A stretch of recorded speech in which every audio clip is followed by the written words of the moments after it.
Chapter 37 Waves 1 and 2 The Last Light. Roughly 15 km from Nalarta, at the ridge of its outer territory, the united forces of the Omani and the Tamas assemble. EVR paces between the ranks, shouting with an aura of determination. "Don your armors! Sharpen your blades! Call forth your tenacity and cultivate your Our enemy has blessed us with an opportunity to do battle with the divine. Let us demonstrate the strength of the looked down upon mortals who've everything to lose against those who haven't the mind to know that without us they have nothing to gain. Are we pests in our own homes? Are we gnats on our own meat? Have we, the hosts, become parasites? No, you say? Then let us exterminate those who see us as such. Have you no dignity? You say with all of your chest, yes? Then let us expound on a lesson of respect against those who do not know esteem, against those blind to our accolades. If it is war they want, it will be served as a side dish, for death shall be their main course. Yindra trails the opposite way, speaking, not yelling, though sternly and with a thunderous volume amongst the same mixed ranks. Steady your minds, perfect your breathing, and have faith that the Mother Tree works with us all, even with you. He fixes his sight and filters out the Omani in his moment, addressing the Tamas. Again, he includes all in his final statement. Still your sight on victory and victory alone. Make certain that there is nothing else which muddies, not even for a second, that vision. If it be by focal acuity or the extraneous peripheral, all you need see is your triumph over the enemy. In war, it is one side which takes the sum of all, whilst the other is left with nothing, save for its shame aught they escape with their lives. If you are worth your weight in luck, and deserving of the title of a warrior, you'd much rather perish on the battlefield alongside your allies than go unburdened with the humility of a coward or deserter. And fear not that you fear, for fear is but a groove by which courage traverses, a channel, narrow and rigorous as it may be, through which bravery runs, defeating in a race the hesitation that is the closing of those walls.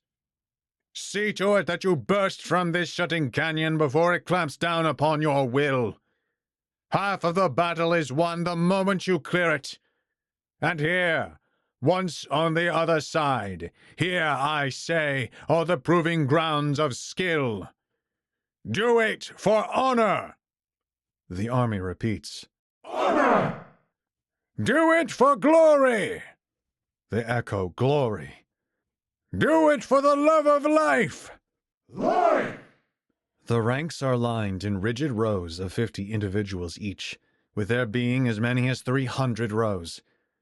Each 100 rows represents a ripple in a wave, separated by 3 such waves, as instructed by EVR. The durable, the sensory, and then the executioners. Such a large and diverse army ought strike fear into any opponent, but will it suffice against a god? Raiders of all skill levels, great and common, stomp their feet to the roll of the Tamas war drums, whilst the wolves, as not to be outdone in their ferocity, blow their horns and howl as the majestic animals that they symbolize and mimic. The entire spectacle is a sight to behold and a sound to remember. The commanders motion the great army to march onward. As we approach the once magnificent city, blue flames ignite amongst the candles and torches of the outer wall, illuminating and encapsulating the capital in an ominous teal tint. Tiamatu is aware of our coming. He knows that we've returned to our once lush territory, now laden with a lifeless soil and desecrated beyond recognition. From the high walls of their post, the creatures of the night gather in their craving preparation. Crawling, climbing, flying and leaping to their depraved arrangements, they cackle and hiss. One of them, an undying giant with fur white as snow and eyes as red as rage, perhaps a rare descendant of the fabled demonic Dietin, scoops up and grabs hold of a horde of lesser creatures and crushes them into a compact ball of flesh and bone. He then sets the chunk of corpses aflame over one of the large midnight blue braziers and hurls it with an aggressive velocity towards our army. The explosion devours at least 20 of our troops, and the scattering debris of fiery carcasses injures a handful of surrounding warriors. Glutus, to the front! EVR dins. A squad of raiders, 12 in total, along with 2 Shianat reel in a giant of their own, sitting slouched upon a wheeled pallet which is bent and nearly crushed under the behemoth's weight. The colossal Tamasu, marked at the cheek by the emblem of the Zithori, is lumpy and round and fatter than any being I've ever laid my eyes upon. I foster with a full confidence a doubt that the gourmand could advance a single amma without the aid of others. With this being said, I muse upon the variety of element to which his ability pertains. The undead gargantuan prepares another ball of flaming corpses, then hurls it towards us again. Glutus traces the fiery heap with his puffed glare, turning and tilting his head upon the rolling flesh of his neck. He inhales with all of his might, creating a perfectly tunneled vacuum, bridging to the assault. Once aligned, the blazing ball is forcibly pulled in and absorbed by the plump warrior. The flaming bomb detonates within his deep and voluminous belly. Glutus burps the wretched smoke from the aftermath. So, here's a portion of our ranged and aerial defense, then. Astonishing. However, the opposition has taken notice. The massive monster of the night, in this instance, packs not 1 but 2 dense balls of fresh corpses, gathering the willing creatures. Again, he ignites both clumps by that eerie cyan brazier. Shield guard, fall into position! Yindra commands the defensive packs, prominently consisting of aqua users, and they follow his decree with razor precision, calling forth a dome of spouting from their breaths with a thick, flowing outer layer of water to soften and intercept the sphered infernos. The effect blankets our first wave of warriors from the Pale God's ranged units. One of the flaming heaps is inhaled once again, the other is doused and caught with the aquatic roof and net. Amharam appears at the helm of their nearest watchtower, his iron mask made anew, the monstrous leech's eyes barely visible behind the teeth of it. Though his visor has been reconstructed, there is yet the print of Tiamatu's hand upon it. He draws his claws to the palm of his own hand and clenches his fist. Then, holding it forth above the plains of dead grass below, his foul blood drips. The drops cascade into waterfalls, as though the minuscule amount he shed had proliferated itself 1,000,000-fold during its dive. The blood falls crash into Oma and bring forth a violent mist. The crimson fog sprawls across the field, and from within its scarlet veil, otherworldly minions lift themselves from the boiling red pools and are joined by the countless creatures of the night. Bloodspawn and shadow monsters dwell on their side, raiders and wolves on ours. The first wave continues their march approach, confidently abetted by the liquid roof above them as it swallows the undead giant's multiple attempts to breach it. An amphibious being, unique from the rest of the blood spawn, rises from the depths of a hemic puddle. It has deep gills on the sides of its neck. Its colorless scales expose the internal organs, each seemingly on its own rhythmic pump. It flexes 4 arms, each gripping a skull and each skull glowing at the sockets a contrasting color from the others. Its main head is devoid of any facial features, for it possesses no nose, mouth, ears, or eyes. At its body's core is a wide grin packed with a flurry of venomous fangs. The rest of its body is dark and damp, filthy and cold. It sways and swings the skulls around in an abhorrent dance. The dark army responds by assembling itself in a congested formation, its monsters crawling over one another, obeying the master of their hive mind. Morphing into a massive tentacle with each individual creature knowing precisely when and where to constrict and expand, the horde moves both convulsively and in unison. The long appendage swings itself into our ranks, crushing an entire column of our sturdier units. They sacrificed a significant portion of their own army to do thus. I very much doubt they shall continue with the same hazardous tactic. And it appears as though I am to be proven right. Amharam teleports to the wicked specimen through his smoky shadows and cups its faceless dome from behind. The apex necroshift speaks but without the operation of his own lips. He announces through the additional jaws and skulls of the heinous amphibian. Each cranium has its own tone, though all of them are impassioned, stuttering, and mechanical. Hear me, all descendants of the Anu, and the abominable scourge that branches therefrom. I have come for your heads, for your lives, and for your souls. I am Amharam, remnant of remnants, the last that you deem the Necroshift, and the cardinal commander at Tiamatu's army. I bring the deliverance of my vendetta, as well as his undeniable mercy. I shall torture you, and he shall save you. I shall devour you, and he shall relieve you. I shall take great pleasure in your pain, and he shall remove it. Submit then to his greatness. Throw praise upon his will to end your suffering in such a way that he's the only there. It is more than you deserve. He calls to us to lay down our arms and to die meaningless deaths. If I am reading him correctly, he has subscribed himself to Tiamatu's agenda, but knows well that we will not simply comply. And in our defiance, he will devour those of us that he can to continue his outlandish maturation. That creature which he articulates through is more than an amplifier for his threats. It acted on its own to reformulate the army prior to Amharam approaching it. We ought to consider it a priority if we are to eliminate their communications and any organizing vectors like it. Yendra relays this to Eviar, who nods in approval. Once he's dealt with, I can focus my efforts on Amharam. He yet plans on engaging the Necroshift on his own. Through the blaring sound of the now acutely pitched, frightening wail of the skulls, the dark army charges. Winged, webbed, crawling and leaping creatures alike swarm across the battlefield at the behest of their director and towards the spectrally shielded and organized lines of our unified platoons. Bloodspawn and night creatures fiercely clash with the mortal warriors of Oma. The brawniest of our kind clamor to the front lines in order to meet them, with Eviar at the foremost of the vanguard. I watch with my Draken's vision from high above as a liquid mass of black and red clashes with that which remains of the color spectrum. The collision is sounded by a flurry of clanks, roars, and screeches. Eviar masterfully rips through their ranks in his classic brutality.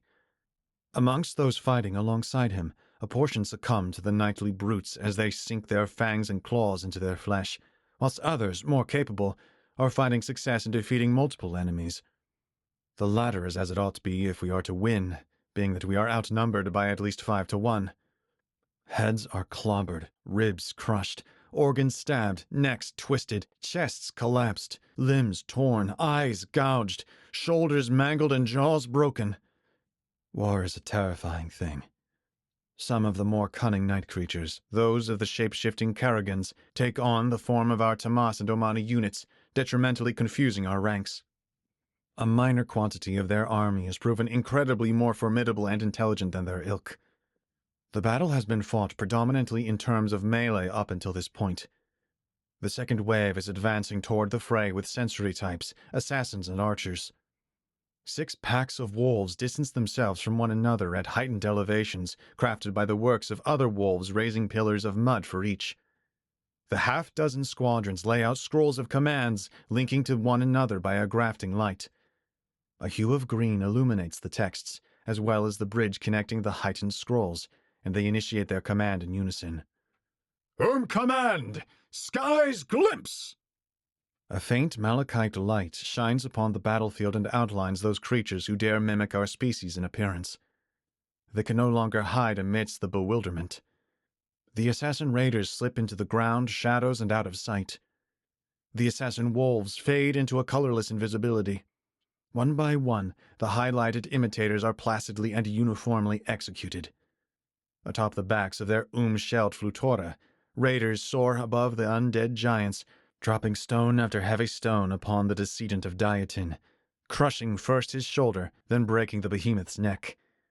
One of the flutora makes rounds about the wall which he stands, eroding it with time by each passing until it crumbles beneath his feet and he falls to his demise. Despite our enemy's numbers and superior position, we are gaining traction. Our grip refuses to loosen. We will take Nalata, and all of them are back. Tiamat shall be banished from this world once more. Slay those filthy creatures, the whole lot of them! For the Tomas! For the Queen!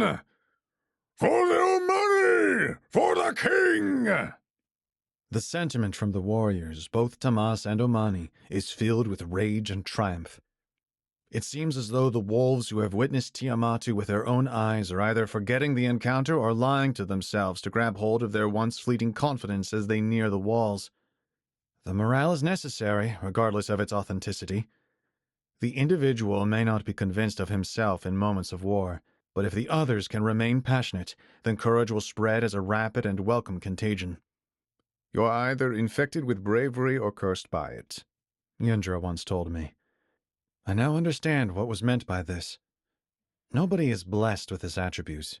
Most foolhardily carrying it as a disease will only get themselves killed. For only the few who've managed to outlive its duration become heroes and legends. A quotation which calls to my attention the preference of peace over the glorification of war. Eviar, first and foremost, is closing the final 20 or so amma of land between him and Amharam, who remains clutching the sightless dome of his puppet beast. The shadowy overseer takes heed of the great general's brutality and skill. He uses his puppet to sway and dance, shifting the army to respond and fill the thinning gap between them as a barrier of bodies. Bloodspawn and shadow monsters lunge towards Eviar and are cut down. Each of his swings slices through at least 5 of the wretched brutes, decapitating heads and sending limbs soaring. Sprawling from the pools of the blood that is shed, in his wake are hundreds of pasty white arachnids, each the size of my fist with unseeing red eyes and translucent hairs. They spew vague crimson webs, netting Eviar in his advance. The spun silk piles and wraps around the warmonger many times over until an obese and bloody cocoon takes his place less than his sword's length before Amharam and his director of battle.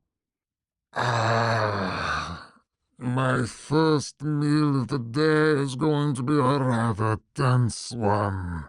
Amharam cackles, implying that he will consume Eviar. If he regains his strength, it would mean the end for us. We cannot hope to defeat both Tiamatu in his full power and Amharam after he's consumed one of our most proficient fighters. Bursting from the cocoon, a maw fist, forearm, then finally bicep, punctures through the grotesque conductor of war, shattering the teeth of its belly's maw and grabbing hold of Amharam's tattered black robe on the other end. The ancient parasite slips into an inky smoke and vanishes from the fray. Thank the heavens! Eviar shall not be ingested by the wicked vampire. A pair of flame-breathing wolves burn the rump of the webbing, fully releasing the Tomas general. The bronze-skewered puppet squirms and thrashes about Eviar's arm, but to no avail. Once freed, with a swift, two-motioned up-then-down cut, Eviar relieves the blood spawn of its quadrupled limbs. He raises the defeated corpse high into the air and waves it as a banner of impending victory. "Gather yourselves! Tonight! Tonight we stomp on the jaws of otherworldly beings and brandish the head of an immortal deity as our trophy!" His war cry galvanizes every raider and shakes the fear out of even the frailest wolves who were once arrested in terror by Tiamatu's almighty power. They had forgotten all of their fear. Eviar's charisma in war is unmatched. Whilst the army cheers, Amharam appears and disappears, puncturing our crowd freely and effortlessly from and through his evasive black vapor. Each time he emerges, he chomps a wolf or raider's head off with a fleeting urgency accompanied by a gruesome sloppiness. It occurs with a swiftness that eludes the army's notice until present. I've counted 8 of our own devoured thus far. The ebon smoke appears again, this time at the bulging throat of Glutus. As Amharam's ancient palm reaches for our unsuspecting shielder, a trail of blue light, thundering and rolling through the dark clouds above, blinding and bending the space in its wake, arrives between the predator and his prey. Yindra! The captain rips Amharam from the safety of his smoke and far away from the battlefield where they may conduct their duel undisturbed. Fatima! I signal for her once more through the channel we've established. I am here. Her tone wise and sure. I have need of you to watch over the war and detail me on any developments when I return. If Yindra cannot fell Amharam, I must. Very well. But remember, your role is not to defeat a vampiric lunatic. You are here to thwart the god of suffering. One is a threat to our world. The other threatens all worlds, all futures, and all life. I do not respond, though her talk of other worlds takes me by surprise. As of late, the plurality of realms beyond Oma is something that has been put forth and presented time and time again. Perhaps once this war is seen through to its end, I will have my part in their investigation. I send my floating Dirakin eye over the span of land traversed by shadow and light until I uncover their location, then I follow physically. Amongst the broad and deadened field, they stand facing one another, each upon their own grey-mossed spires of clay and rock. Amharam gropes the air, hysterically shaking from the intoxication of his frenzied buffet, delirious from the rush yet fully aware. His black smoke leaks and envelops him, shrouding him in darkness. His eyes are bloodshot red and bulging from the surge. Detached from the atrocious evil, Yindra stands calmly, varnished in his electric current. The jittery vampire licks the blood from his claws. He twitches, and when he does, an afterimage of his body wavers about. Oh, how I love it when my food bites back. His chilling moan and insatiable hunger is as detestable as ever. Yindra chooses to respond without words. He flicks 2 bolts of lightning at Amharam. The flashes eradicate any chance he has at slipping into his shadows, but he is still fast enough to shudder between the destructive bolts. He's moving instinctually, but when I look into his eyes, I can clearly observe that he devises with intent. Yindra continues to blast through the rocks and spires in his pursuit to strike him down. Blood command, House of the Dead. Amharam slashes one of his wrists whilst dodging the assault. A solid scarlet sphere forms from the running blood as he clutches it with his other hand and plants it into the dirt as he rolls over the ground. Before I can warn Yindra, by way of a red flash, we are all swallowed by the instantaneous expansion of his province. My insinuation back at the summit was correct. He is, indeed, employing blood commands.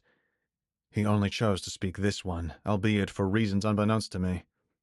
Cursed wretch! This is precisely what I was hoping to avoid. We are back inside of his residence, and he's stretching it 100-fold from the previous occurrence. And what a renovation it is! This territory is littered with arbitrary crevices, rooms, holes, hallways, corridors, grooves, levels, and crawl spaces. My Dirakin's eye has no permission here. Moreover, impure rackets pollute the airways. From whence they are derived, I do not know. The structure begins to reorganize itself. Walls turn to floors, ceilings to walls, and floors to ceiling. The outward is inverted, and the innards have been transposed outward. All of this shifting moves me to a point where I may see the Chu unhindered, yet I am barred from interfering. For every step I take forward, I am slid 2 or 3 steps backward. We cannot have you miss any of this, child. You are nearly ripe yourself. Amharam shouts to me, tilting his head in my direction, cackling at the thought of consuming me next. Yindra attempts to summon his clouds, but he is unable to do thus. He structurally is entirely enclosed. This is bad. This is really bad. Amharam has taken notice of his opponent's limitations. He charges the seemingly defenseless captain. However, when he arrives within his reach, the thunderous Alpha greets him with an agile slip followed by an explosive and nimble right fist, doused in electricity. Amharam is sent soaring toward one of the walls of his cacophonous villa. Alas, the bricks shift and slide to best capture the kinetic force of his trajectory, rolling him onto his feet, though when all is said and done he stands upon a wall, defying the natural order. His home has dampened the crash entirely. Besides this point, I am in wonder as to how it is that Yindra was able to produce such an attack. It appears as though he does not require a static atmosphere to conjure lightning, and he can do this by the faculty of his own. The maven of the night is swallowed by his standing, and the tiles on the floor in front of the captain twirl outwardly as Amharam rises from an elevating platform from where they part. He can be anywhere and everywhere whilst inside this monstrosity of an abode. Yindra evades his swiping talons and readies himself to strike again. You are even more nutritious than I had assumed. Not only can you conduct electricity, but you can manifest it as well. Amharam grins, divulging the saliva and blood drooling from the corners of his lips. Yindra says nothing. He resparks his fists, rubbing his knuckles into one another. Magneta's gauntlets. A command I've only heard of him using by Denai's mention. The pinkish tinge tells all. Black shadows, claws, and fangs collide with the blush lightning and thundering flashes. No room, hallway, or staircase is spared from their exhilarating clash. My conditioned eyes and feet can now follow without strain, unlike back when I was inexperienced and Yindra dueled with EVR. They are near evenly matched, but Amharam is slightly quicker. He's inflicting more blows, yet Yindra has taken less damage. I see the reason. Yindra has set in motion his static retreat. It negates enough, yet it isn't the infallible technique we wish for it to be, for it comes at a resource-intensive cost. Amharam is beginning to incorporate the structure into the fray once again. Each time, as Yindra is about to land a strike that is undeniably accurate, a wall, the floor, or even the ceiling itself bends in and intercepts it. The vampire counters without fault, yet lacking impactful success due to the qualities of Yindra's defense. The battle is moving briskly, and their tactics evolve with it. The captain halts his advance suddenly and assumes a relaxed stance. He's up to something, though this is discordant from his usual conduct. He claps once, generating a brief flash of light. He studies the zigzagging vampire, then does it once more. Amharam cannot slip into his shadow succinctly after the flashes. That is when he is most vulnerable. Yindra has this figured out now. Or does he? Amharam occasionally revises the shifting structure itself to recast new shadows where he needs them. It seems the captain has a response for this as well. This is not my first time fighting enclosed and in the dark, though it is my first time fighting inside something that in itself is animated. You are a formidable foe indeed, Amharam. A cunning one, too. You've wounded and battered me, but not by way of brunt assault.